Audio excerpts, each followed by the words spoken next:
So, on today's SOULFAM podcast, Lexi and I decided that we wanted to introduce the SOULFAM podcast bookstore to you, which is on the link tree on my Instagram and on the link tree on our YouTube site, the SOULFAM podcast with Diana and Lexi on YouTube, which has gotten lots of impressions, by the way, in its first month. It looks really good. Everything is looking really good, Diana. It's like you take a step back and you're like, wow, this little idea that you had during the pandemic has now sort of started blossoming and expanding. And the Totally bookstore, your idea. No, it was yours.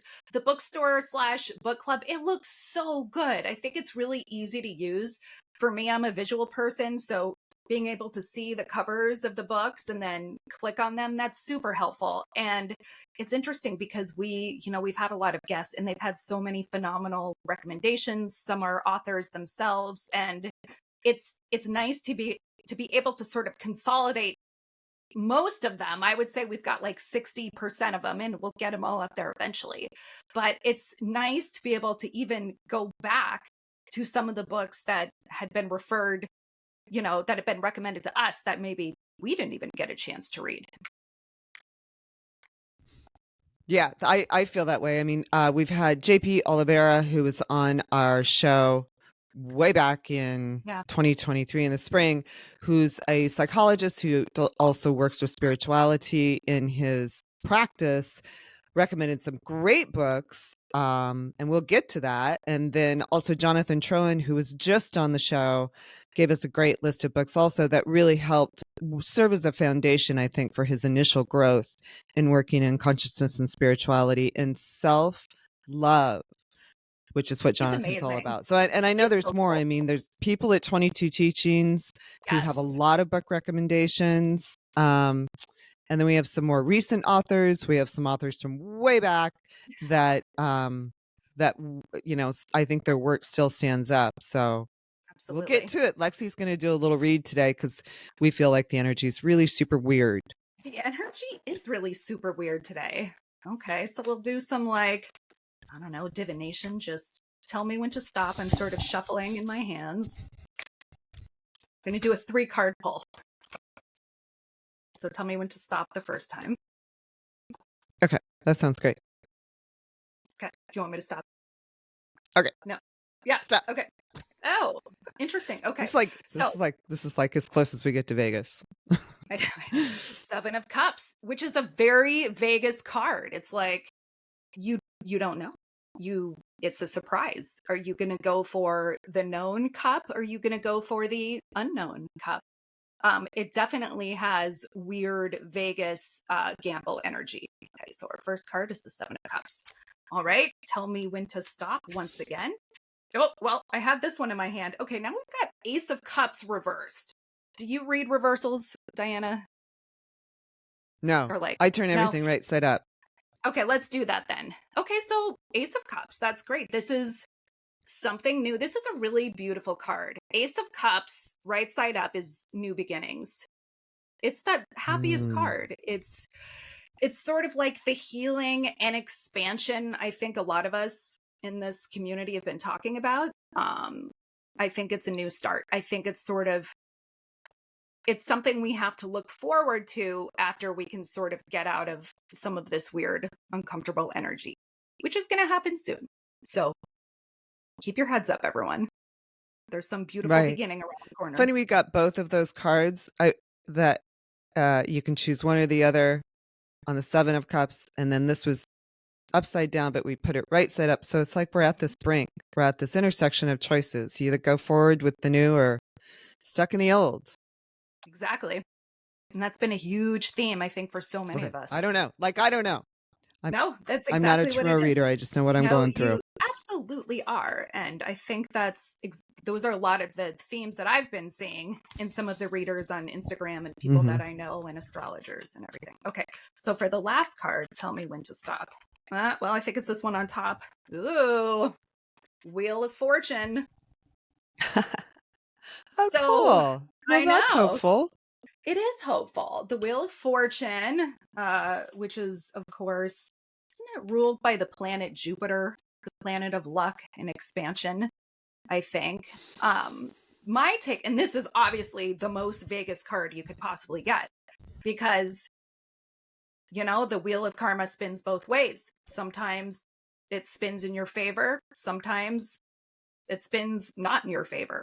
So I think it sort of speaks to, at least to me anyway, sort of a cyclical nature and going with the flow, and try not to get too high or too low, because to everything there is a season, and that wheel just keeps on turning. That's interesting. Well, that explains a lot about the energy today too, because things sort of feel balanced, imbalanced.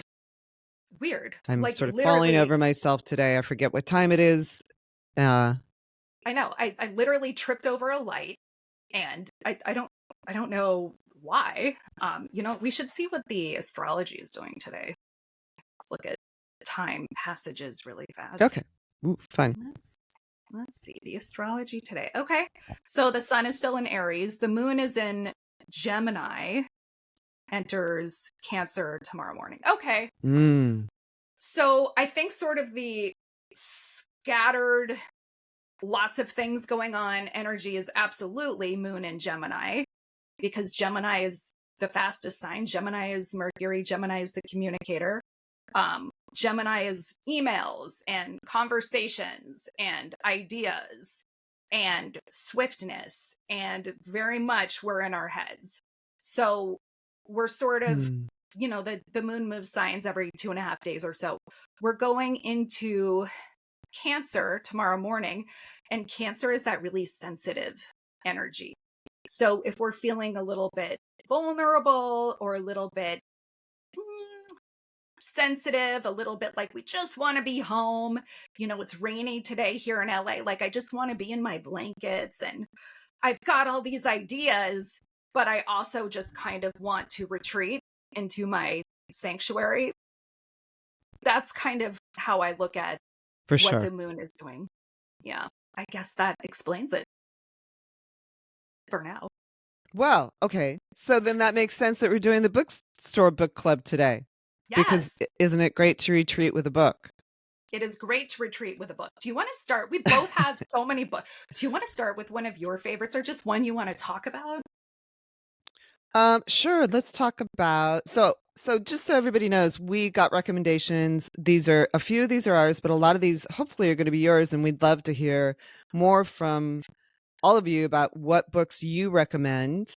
So I'm going to talk about one that I really found great for women. And I read it when I was, I don't know, a teenager. So Women Who Run with the Wolves by Clarissa Pinkola. And I did not even understand what I was reading at the time, and I should read it again.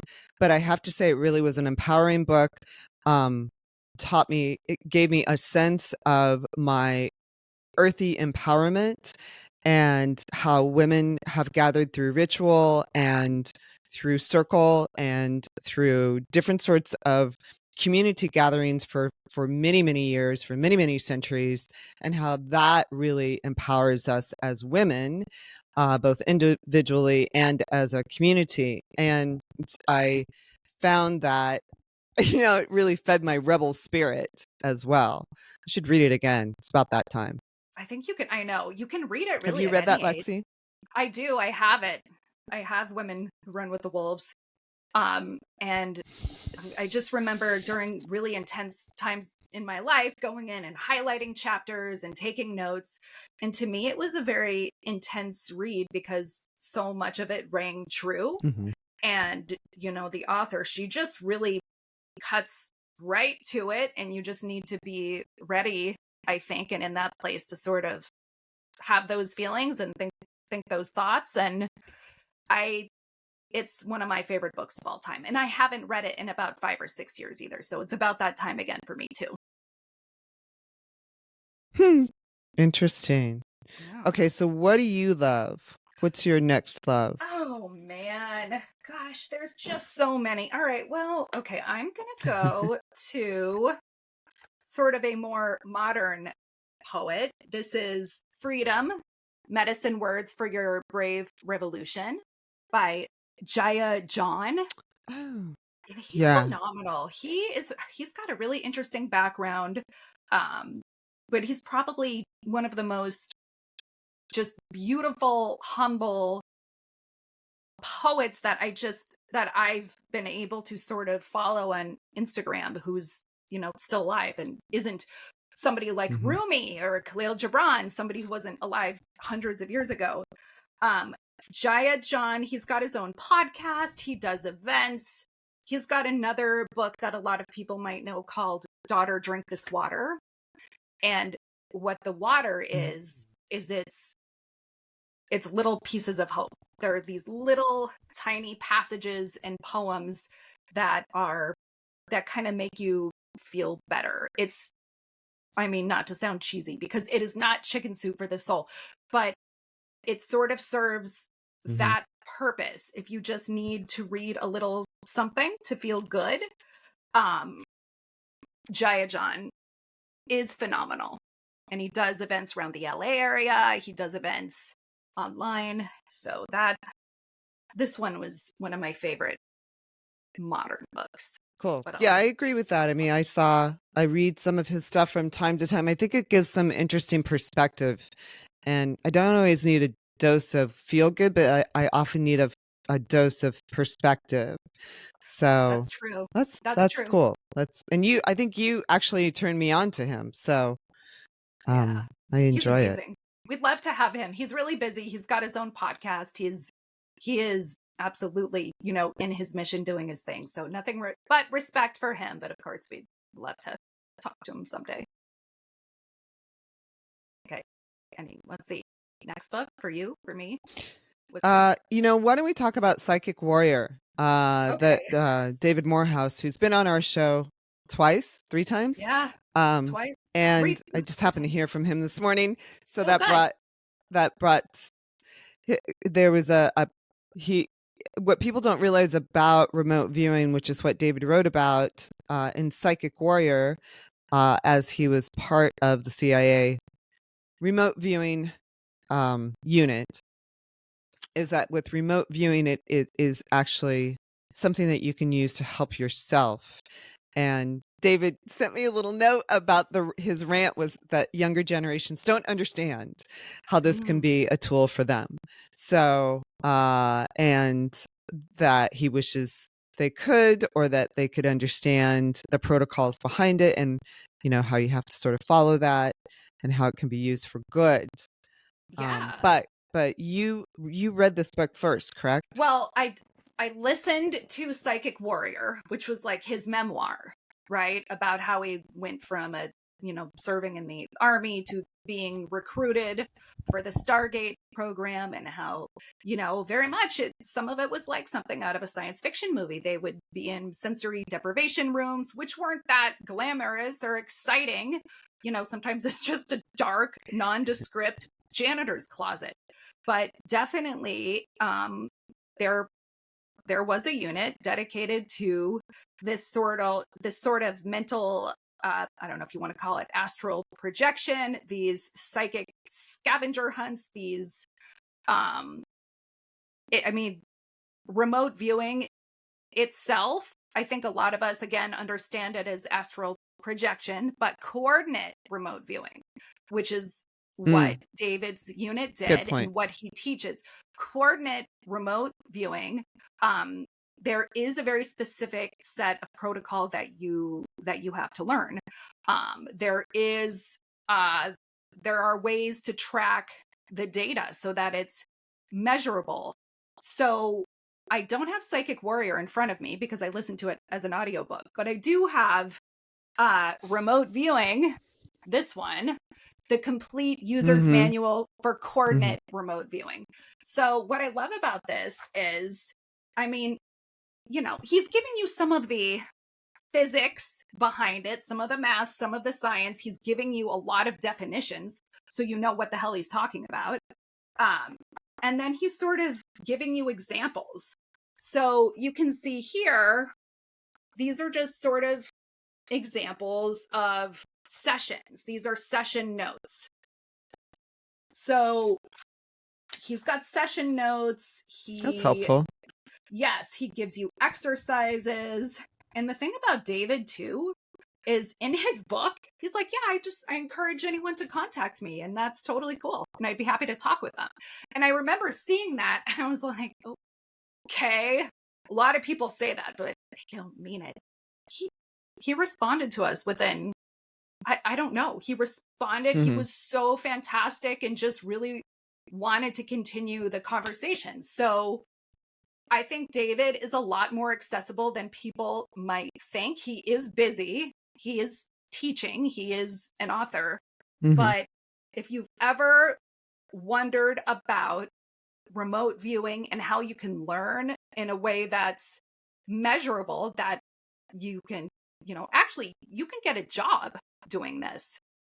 You can get a job, but you do need some sort of certification in remote viewing, coordinate remote viewing. So I feel like this is practical application that you can use to not only improve your, I don't know, what do you want to call it, your intuitive abilities, but also maybe to find, sort of dabble in another career path.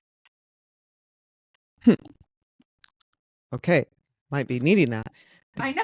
I know. Really, really soon. Right? The only thing about it is like, well, how long are you in the room? Many of us are used to being able to sort of work remotely.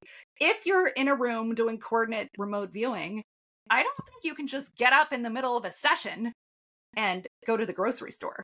So, it is, from my understanding, it is a bit more like a full-time in office job, but times are changing, so we shall see. Interesting. Yeah. There's a book called The Four Agreements that came through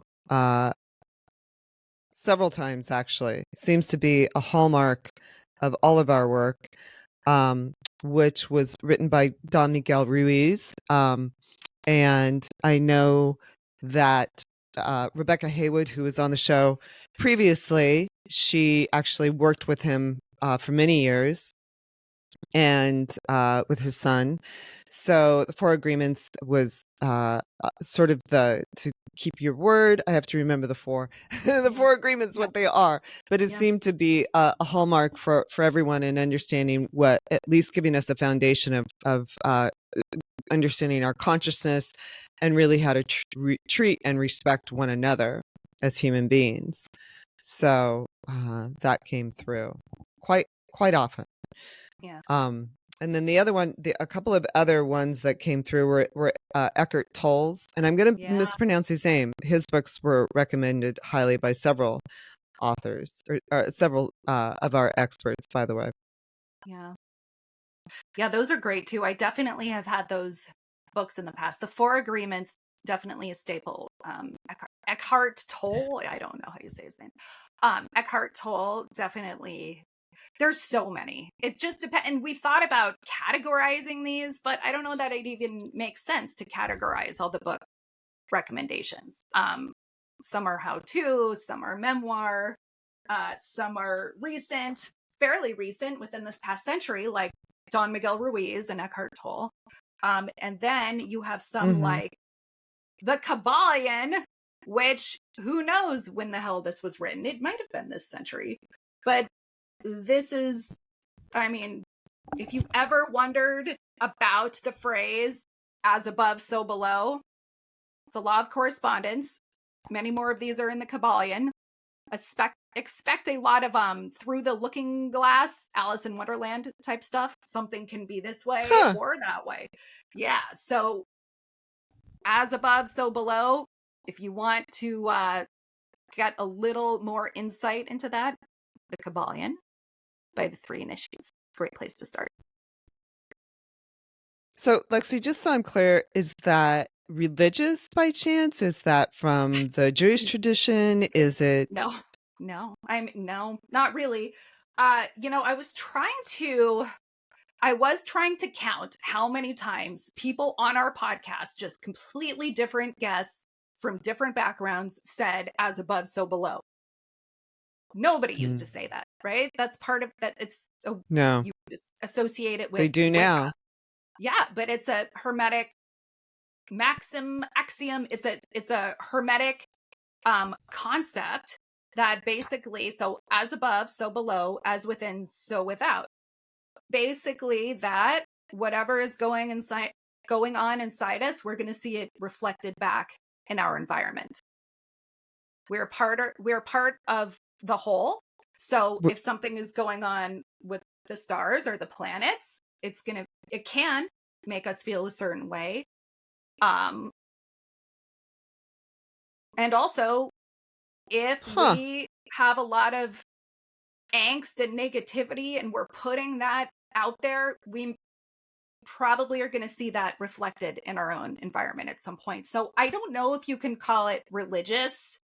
I think you can call it occult, hermetic, because these ideas, I don't know that any one religion invented these except for maybe ancient Egypt.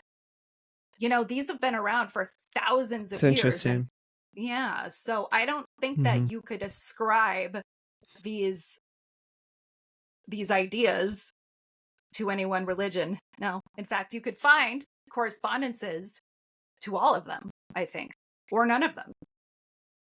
I would assume that, right. I would assume that as well. I mean, I certainly have heard that particular phrase used. I grew up Methodist. I certainly heard that in my church many times. And I feel like I've heard it in quantum physics most recently, even with Robert Edward Grant, whose books I do not have on the bookstore yet, but he does talk a lot about that, as above, so below, or about how that is quantum physically related. It actually, how everything sort of corresponds in that sense on a mathematical level.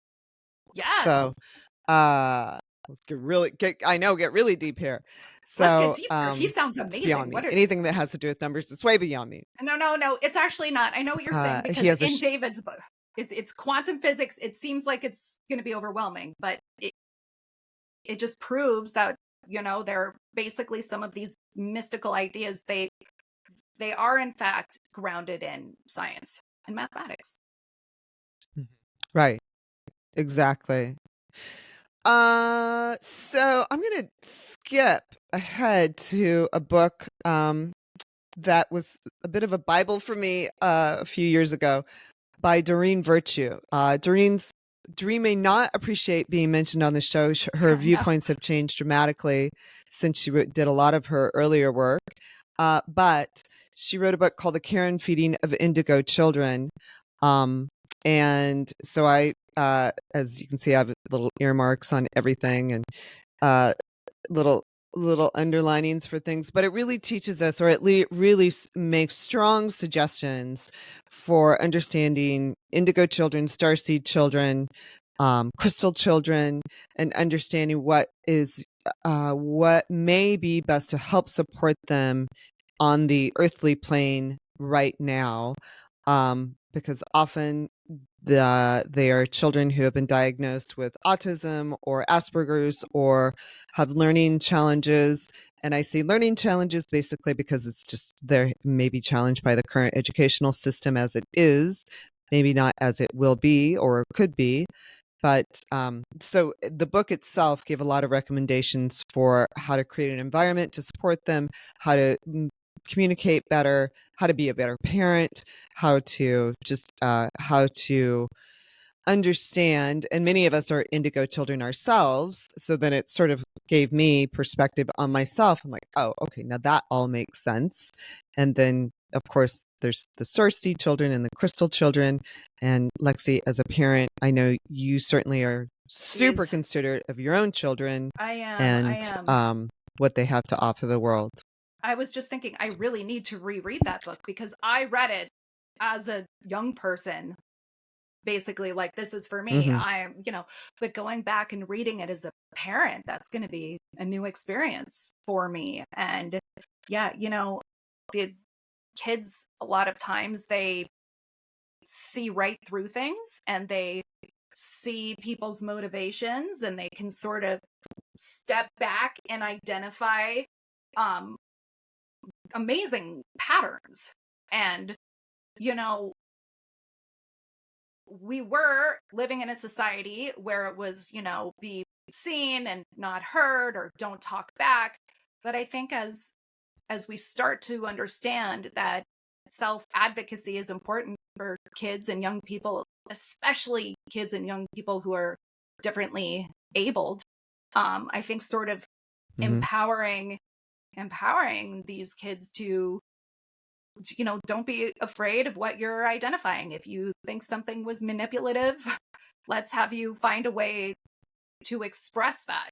So you don't have this dissonance of, why did this person say one thing and do another that was so completely far off of what they said they would do? So I think I'm going to reread that. I think I need to. Yes. The dissonance of that. Welcome to Los Right? Angeles. Oh my God. Why? Right? Yes. So cool. So back to Doreen Virtue stuff. I'm just going to mention, she has some other books too that I still find valuable. Louise Hay, How to Heal Your Life is good. Louise started the Hay House Publishing many years ago. Louise is gone, has moved on to other realms, but she has quite a few that I have also found helpful. And then I'm going to bring us up to somebody that we hope to book on the podcast soon, Gabriella Hertzdeck, who has the Goddess Energy book, which I just started reading. Lexi gave me this beautiful book recently, and she explains a lot about goddesses of protection and healing, how to access our goddess selves, how to understand the goddess based on different phases of the moon. So, for instance, the dark moon, which is kind of at the moment. I mean, it's not the waning gibbous, which is probably more what we have right now, and how those affect different goddesses, how it might affect the crone goddess, how it might affect different aspects of the goddess. So she's pretty in depth here. She also offers tarot spreads for invoking your inner love goddess. That's fun. All that sort of thing. So we and how to embrace the goddess within. And we love goddesses. We're all about goddesses here. And feel like there's a lot of goddess and witch or pagan or however you might see it. Sorry. Funny that the door came open just as we're talking. Pagan, witch, yep. And we really feel strongly about that. There's a lot of opportunities and energies that I think we as women can connect with and empower ourselves with and benefit our families with as well, and our friend groups, friend circles, whatever. So absolutely. Yeah. All right. I just wanted to mention her. We hope to have her. She's been busy. She's a prolific author. She's very busy, but she has said that she would like to come on at some point. So cannot wait to talk about goddess energy with Gabriella Hertzdeck. And I'm going to bring up one book that JP Oliveira recommends to us, which is It Didn't Start With You. And I should read this book because it's about how inherited family trauma shapes who we are and how to end the cycle. We talk a lot about family trauma here, or ancestral trauma. So this book gives you some recommendations and some ideas to help identify maybe what are the loops you're in that just continue to spin in your mind or in your general life, what kind of programs there are inherently through your DNA, which actually show up in your life. So, or how childhood experiences may have traumatized you, but they're not necessarily, it may have been because your father's father traumatized him. So, the cycle just continues. So this is a great book for at least starting to delve into that aspect of ourselves that maybe we don't necessarily always think about. I mean, a lot of us take total responsibility for everything, and of course we should, but there may be other, there's a other part of the algorithm or the equation that perhaps we hadn't noticed before. So, this is something I sort of delved into a few years ago myself, and trying to understand what's sort of a ribbon of anger that has run through the male side of my family for a long time, and actually helped me get into my ancestral roots and discover some really helpful traits that made sense after a while. I'm the sort of person that once I understand the equation of something, then I can usually resolve it. So this is a good starter point if you want to kind of dive in on that aspect of your life. Absolutely. Super important. I need to put that on my list too. And I think when sort of dealing with ancestral trauma, a lot of times, many of us are diaspora. We have our people came from other countries for whatever reason. Um, you Mhm. know, Sometimes we were refugees and you just had to leave. I think the maybe, several generations back, sort of talking about your feelings and processing your feelings was not an option. There's no time. They were Mhm. focused on physical survival. And so I think that even though it's really hard work to do this and look at it, and it can be painful because sometimes our ancestors aren't who we thought they were. Some were wonderful people, some maybe not. Um, but when you really look at what we have, which is an opportunity to sort of process feelings that maybe they didn't, um, it may not feel like it, but it's kind of a luxury. It's kind of it's a chance that they didn't have. So just wanted to mention that. And no, it's not agree with fun. that. I mean, yeah, I agree with that. We have sort of the luxury of delving into some of this. Well, our ancestors may not have had the opportunity or the technology really to delve into it or the awareness. Hey, Lexi, I want to ask you about a couple of books you recommended Yep. because I find them especially curious. The Green Witch. Can you Mm, tell me about that book? yes. So when I was sort of there it is, the Green Witch. I before I really started taking classes and ceremonial high magic, I was sort of just playing around with the sort of Wiccan idea. There are things in here like basic spells and bombs. I'm not into spells. I consider that to be low Hmm. magic, um, because you're trying to get something. Um, it just isn't it I've since learned not to do that. I really didn't do much, but I love that there's herbs, there's salve recipes, there's tips for collecting wood, there's other preparations like soaps and blessing your herbal creations. And to me, this is sort of just my statement to anyone who goes into my closet/library that I am a green witch. I'm not practicing weird shit. I'm not doing low magic. I want to be in touch with nature. I want to make salves. I want to know what the different plants do. Um, and this is me. Hmm. So this is more to let people know I'm not into the low magic. But Well, it's a but really helpful book too. So I think it adds a lot. So there's a lot of ways to help ourselves just through plants and flowers and yeah. other sorts of medicine. Create salves for healing wounds, scars, burns, whatever, an owie. But I find that Mhm. super helpful, and I think that's one aspect of witchism, so to speak, that we forget about. So, because it's not necessarily a spooky thing; it's a healer thing, It's a at, healer at thing. least from Yeah, my perspective. Or, it is. yeah, it's a healer thing.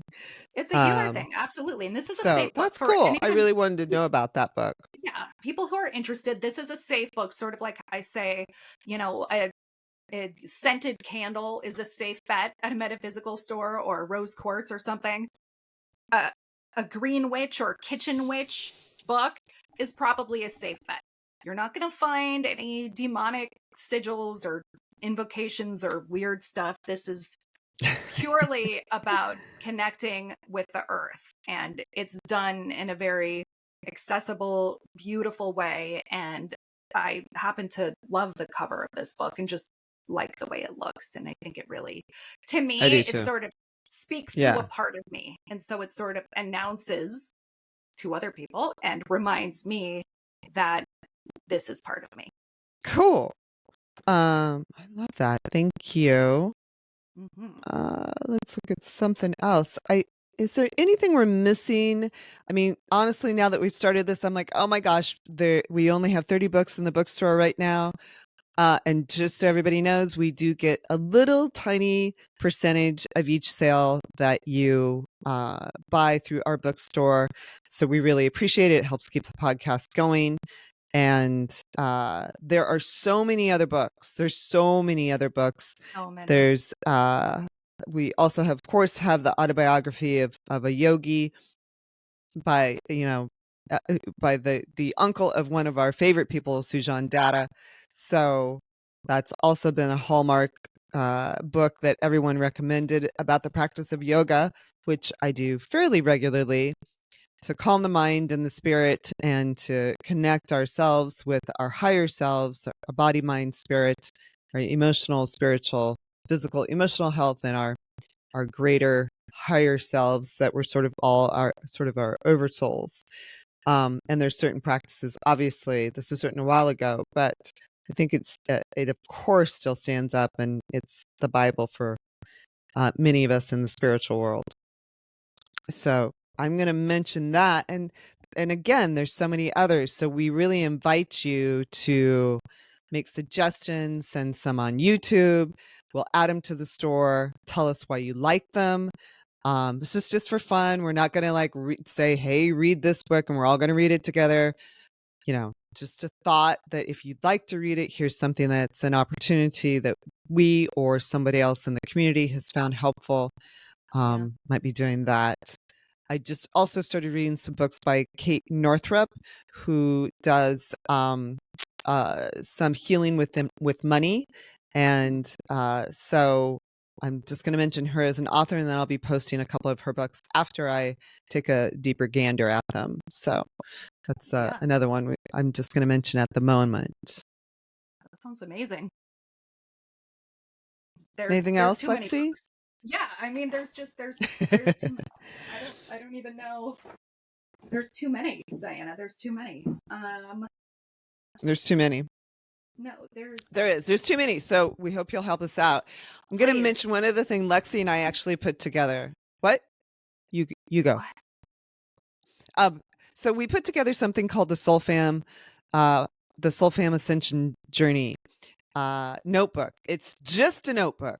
Just a notebook. You can order it on the link tree. Once again, it's just a notebook for some ideas, because we started this whole thing because during COVID, in part, and also through our work, Lexi and I would talk to each other about consciousness and spirituality. We'd be having a weird day or a good day or a day like today where we really didn't understand what was going on and the energy was so weird.